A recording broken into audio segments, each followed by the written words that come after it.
Hello and welcome to the Style of Play podcast. I am your host, Kojo. I don't remember what number episode this is, so give me Theo.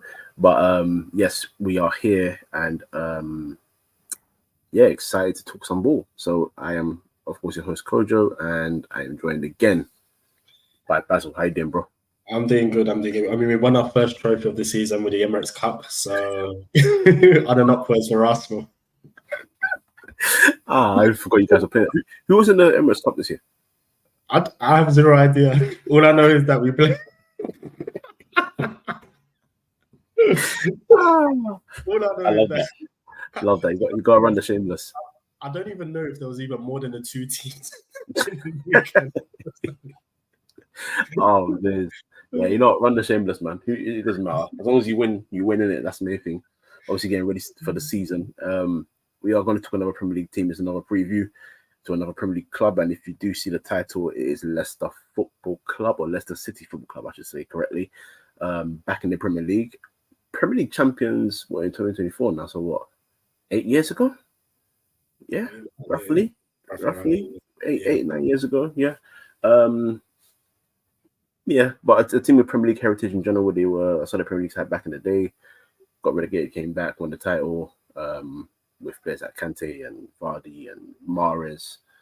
That team got dismantled and eventually it was a slow breakdown, but they're back in the Premier League after going back from the Championship yet again. They were the title winners. But even with that, this summer, they have lost two key people, one being a player, one being a manager in Dewsbury Hall, and one being Maresca, both going to Chelsea Football Club. So let's go first and let's talk about the manager that's come in their place, Steve Cooper. Before I rant, what's your thoughts on feelings on Steve Cooper considering his previous stint at was Forest, wasn't it? Yeah.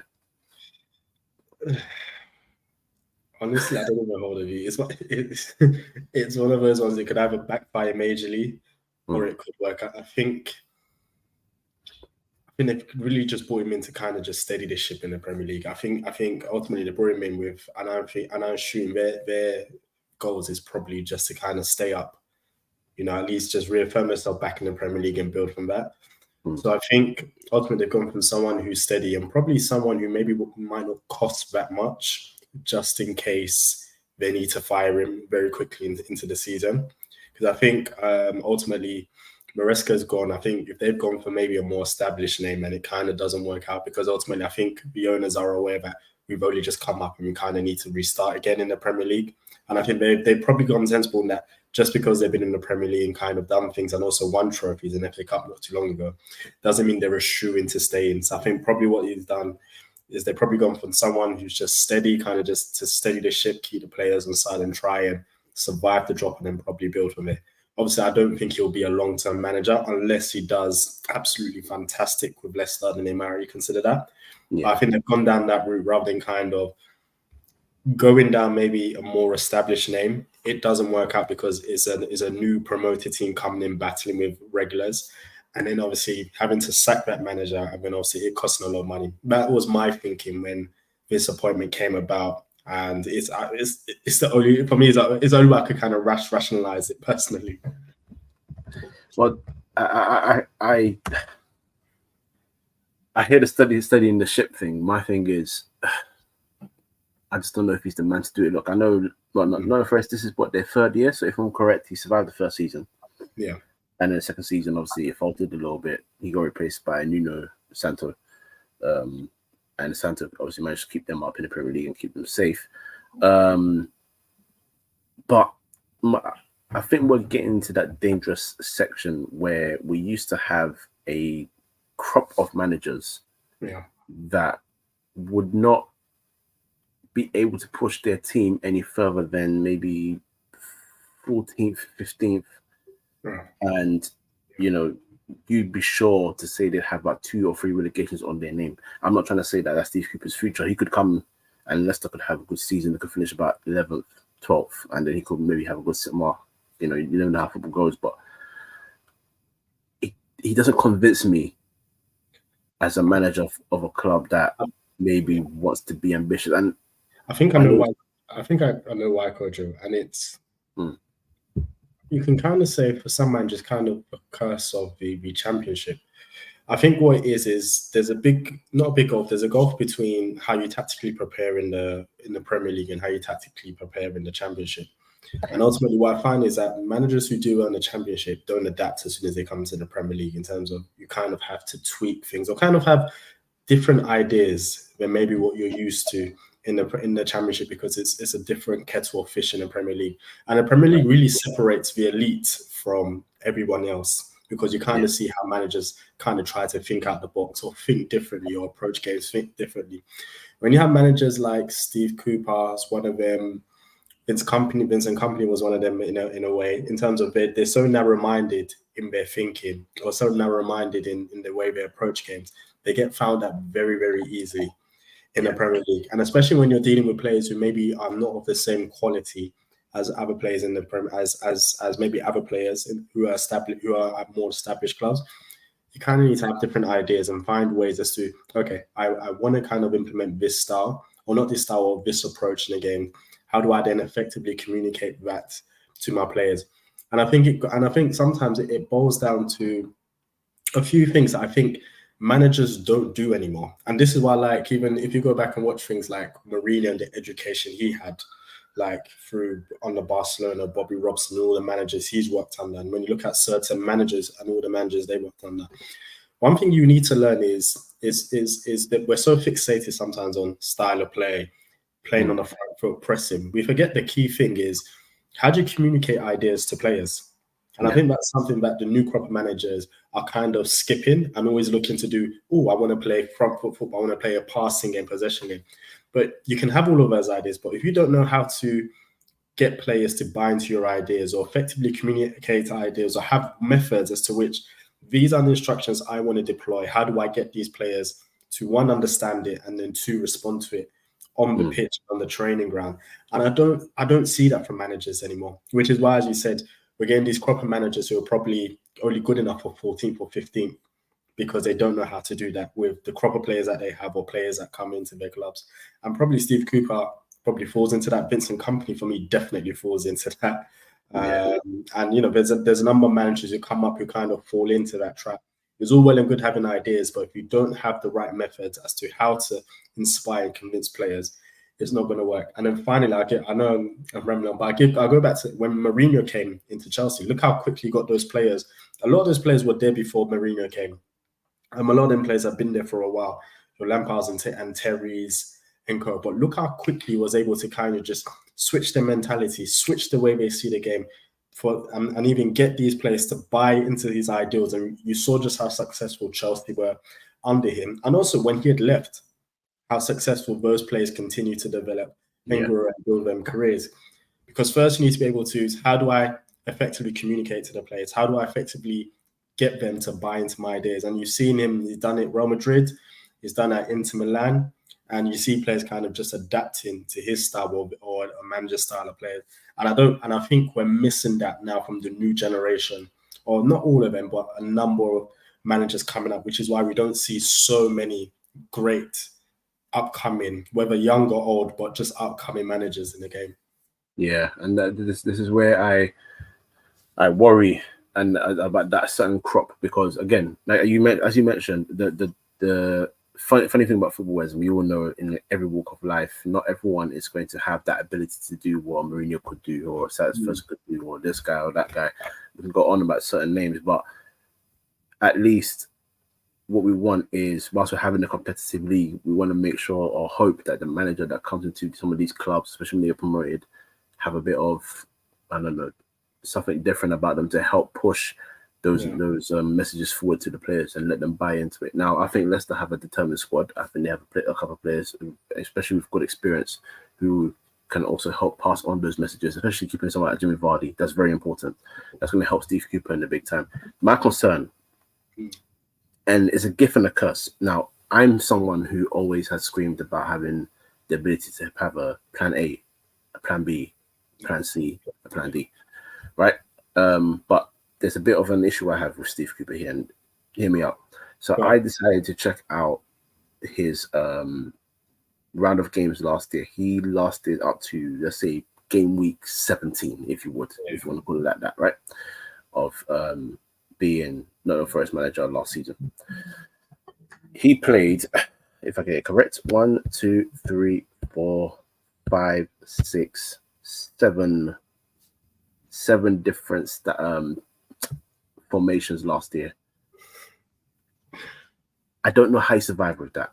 In 17 games, 7 different formations. And I understand there could be injury issues. I understand there could be suspensions. But when you build a squad and you had, in my opinion, I could be wrong, if Leicester fans now and not the Forest fans then want to, argue against this, debate against this. I think he had enough time to build a squad that he wanted. He brought up the squad that he had from the Championship. Obviously, I know Nottingham Forest went through a lot of changes in the summer, but in that first year, you still managed to get results. So you got something working, right? So what happened in that second year for you to play, and I'm going to say in a short amount of time, 17 weeks is really not that long.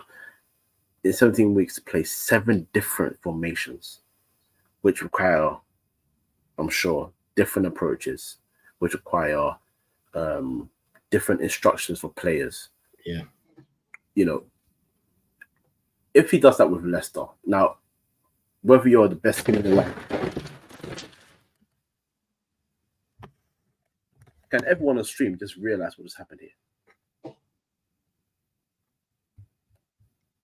Because for some reason, stuff just came crumbling down. But hey, who knows? Anyway, as I was saying, when you're Leicester or any other team, I think the base is about 2 or 3 formations, and they're close enough so the structure remains, sort of the instructions remain, if not the same, similar. I refuse to believe that you can have the same, approach, the same instructions for certain positions, playing 3 at the back 1 week and then 2 at the back the other week, and then another 3 at the back, and whether it's a 5 at the back or it's a 3-5-2 or it's a 4-1-4-1 or it can't work. And I think that's where he crumbled. So that's why I worry for Leicester, because I'm not saying that he's not a good manager. I think anyone that makes it to the Premier League is worth their weight in salt. I think they've got something about them to at least have made it to that level, to be picked as a manager by a football club. I think you've got something about you. But if you're going to go further, if you're going to be that guy, I do worry about, quite frankly, what you're going to do with that squad. I don't know if he has any idea. I'm not sure. Yeah. I need to add there, preseason has been horrendous, by the way. Horrendous. Yeah. Absolutely horrendous. Yeah, I think they also have issues too. I think, from my knowledge, I think Vardy is also injured. I think Daka's also injured too. I believe so. And obviously they'll let Iheanacho go on a free. I'll say this. One of the things Leicester haven't done is kind of have a contingency for Vardy. Ultimately, I'm not saying he can play an important role, but ultimately there should be a succession plan. I'm not sure Daka is that succession plan, just in terms of his consistency of performance in goals, which hasn't always been there. Yeah. But even last season, they seem to still be quite reliant on Vardy, which is quite worrying, especially coming up to the Premier League. I don't think they can be reliant on Vardy coming into the new season of a Premier League. I just think at his age, the pace of the game will probably be too much for him. And so I don't think they've kind of had a contingency plan for up front. Daka hasn't always, like I said, he scored goals, but hasn't always consistently scored goals. And then Vardy is still kind of the main man. So that's something that they do kind of need to look at. As you said, they've lost Drewsbury Hall too, which is a big one. A lot of good play and a lot of their chances actually came through him. And he's one that links up well from the base of the midfield to the attacking forwards. So we'll see how they kind of cope with him, because I don't think they have a similar play with him who kind of has that close ball control, who kind of can drop the shoulder, who kind of can play in between the lines in the manner that he has. But yeah, it'll be interesting. I guess is money that they couldn't turn down for the player. And obviously for him, he's probably seen Chelsea as a big step up for him. But we'll see how he even gets on that Chelsea to consider amount of players. But it's definitely a loss for them. But we'll see how they cope as the season goes by. Yeah, absolutely. I mean, well, talking on that, we can talk about their outgoings. So, Dewsbury Hall, as you mentioned, has gone to Chelsea. He went early with Maresca. Ihan Nacho is a free transfer to Sevilla, so that's a big loss as well. So, as you said, with Vardy and Daka being injured, that's something to worry about. They loaned out Harry Suter, to Sheffield United. Dennis Praet and Albrighton have no club. They walked out after their contracts expired, but that was something I think they sort of said was going to happen anyway. So that's okay. That's neither here or there. But the incomings, so they've reloaned Suter after he went away, so he's back now on loan. I just saw that just now, so that's not bad there. They've brought back Victor Christensen from his loan at Bologna. So obviously, I don't think he went to play Championship football. Probably had an agreement went to play Serie A. He is 21. He's a good left back in my opinion. So that's a big player to have back. Same as Sumare, who went to Sevilla on loan for the season. He's also back, so that's very important. Buonanotte is on loan from Brighton. Yeah. Obviously, we spoke about Fulham, and we mentioned that D. Cordova-Reid has come there to Leicester. Now, where they've spent, and that was a free transfer. Now, where they've spent money is the most important ones. So, Michael Golding from Chelsea, 18 years of age. So, that's probably a future investment. 14 million euros, so in pounds, let's say about 7-8 million pounds for Caleb Okoli from Atalanta. That's a centre back. Yeah. And after they had him on loan last year, they wanted to make it permanent. So, for Sporting Club in Portugal, they have signed Fatau, Ghanaian winger, 20 years of age as well, for a decent fee of around, I think, 9 to 10 million pounds. Impressive window so far. Are you? It remains to be seen. I mean, their transfer business as a whole, when you look at the list of names, isn't too bad.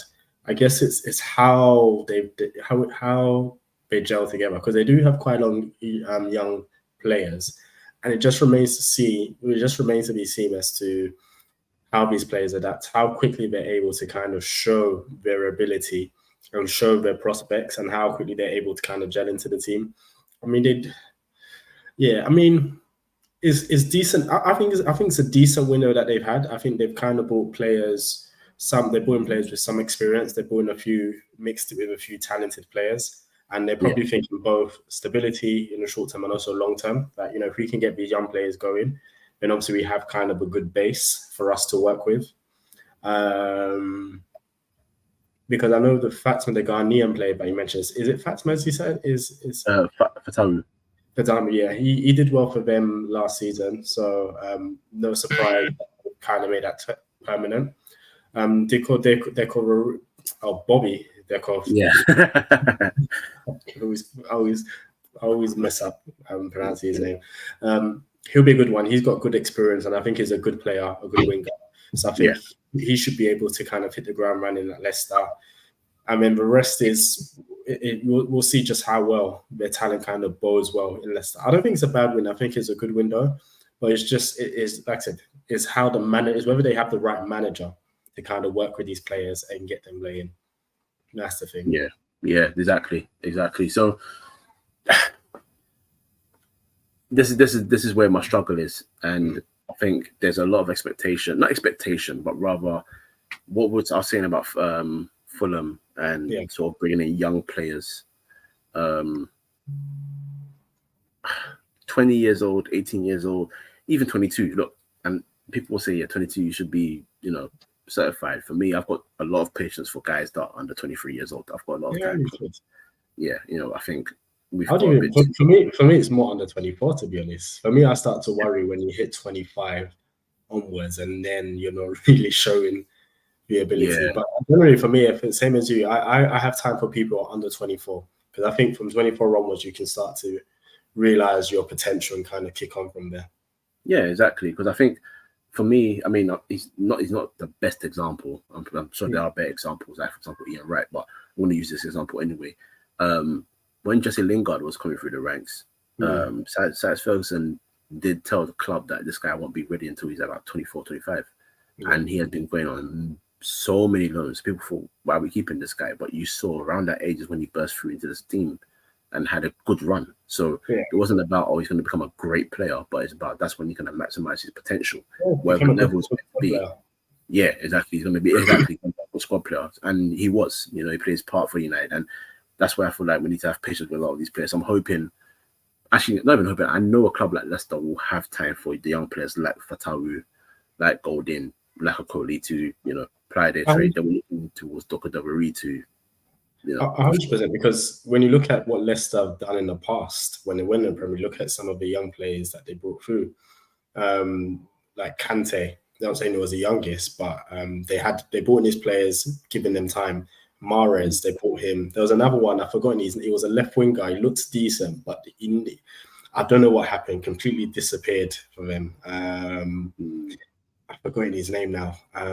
He looked decent. Had like a run of 2-3 games where he looked good, and then don't know what happened to him. But he was a young player. He was a young player there. So and obviously, even when they sold the likes of Mares and Kante, you kind of see some of it. They leaned towards kind of signing the young players and giving them time. Ultimately, they got relegated, and I wouldn't even say it's because of the players they had. I generally put that relegation down to Brendan Rodgers, and I think he absolutely checked out as a manager, and the team and the club suffered for it. You can tell, like after the FA Cup, he didn't get. You can tell. I felt he kind of threw his toys out the pram. Didn't get the signings or the investment he wanted, and you can tell he checked out that season, and it just went downhill from there. But so obviously the players didn't perform, but I wouldn't put the relegation down to the fact that they didn't have the players, because they definitely did have the players to remain in the Premier League and should never have been in that position. So, but I think Leicester, judging from how they've operated in the past in terms of bringing in players, that they will give these players time and they will try and create the foundations and the environment for them to kind of thrive and develop. Fair. Well, I hope they do, because if I'm being honest, Leicester. I was going to say I've got a soft spot for them. I don't, but I'm very much a Premier League heritage type person. So having Leicester and Ipswich back in the Premier League it's giving me images of Muzzy Izzet scoring goals and these guys again. Back to the days. We're going back to the days. So I'm happy to have them back in the Premier League, and I hope they have a good season. On that, because I know we have to wrap up soon. Give me your expectations where you think roughly they could finish. I think Leicester have a good chance of surviving. I can see them finishing 2019. I can see them finishing in 15th, 16th, maybe. A good season, maybe 14th. I can see them in around between 14th and 16th. That's where I can see Leicester finishing. I can see them having a decent season, picking up vital points here and there, maybe going on small runs during the season in terms of where they pick up maybe 3 on the bounce, 4 on the bounce. Yeah. And then I think it'll be quite a mixed season in terms of they can go 3 on the bounce, 4 on the bounce, and maybe go on a run of losses. But then in the crucial moments, kind of pick it up. Because I do think they have decent players, better players than the likes of Ipswich, and who was the other club that came up with and Southampton. I think they probably have the better chance out of those two staying up. So I can see them finishing around between 14th and 16th. I'm gonna say 15th is where I think they're gonna finish. That's how I can see them finishing. That's not bad. I don't think they can be mad like that, personally. I don't think they can be mad like that. For me personally, I do actually echo that. Maybe that's just me being hopeful that they stay up. But I'm gonna give them 14th. I think they'll have a decent season. I was just looking over their squad again because I was thinking maybe after some players that I've forgotten that they have. But they've managed to keep players like Vestergaard there. They've got Ricardo Pereira still on their books, which I thought he would have gone. I didn't know Ndidi they kept, actually. I thought Ndidi would have been gone by now. No, he was still there. But I know there was speculation at the beginning of the transfer window about him leaving. It kind of just went quiet in that regard. Okay, fair enough. One I'm interested in, not that I think he's going to be incredible, but it's Harry Winks. I mean, because I know he was at Tottenham for a very, very long time. Very long time. You forgot he was there, to be honest. He was at Tottenham for a long time. Finally got his move, and from what I was watching in the Championship when I had a chance to watch Leicester, he was like a important centre midfield player. So maybe he's the orchestrator of the team. Have a look. Mavididi they've got, McAteer they've got, and also of course you mentioned Dakar, you mentioned Vardy. So yeah, we'll see. We'll see how they do. Who would be your star player and your one to watch? Oh, that's a good one. Star player.